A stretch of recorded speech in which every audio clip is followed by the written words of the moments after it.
En fait, ce qui se passe, c'est que tu passes ta journée, regarde, là je suis dans un canapé. Bah, tu passes ta journée comme ça, affalé dans le canapé, tu fais rien de spécial.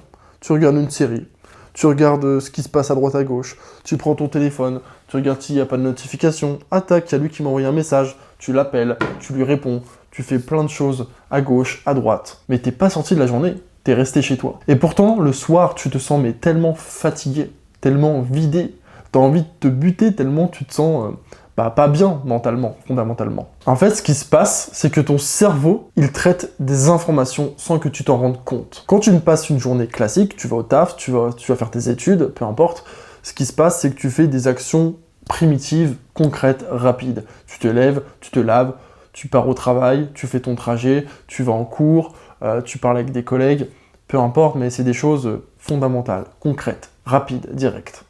Alors que quand tu te lèves le matin, que directement tu prends ton téléphone, que tu scrolles ce qui se passe sur les réseaux, tu regardes les messages que tes potes t'ont envoyés, tu regardes les actualités, tu commences à scroller du contenu.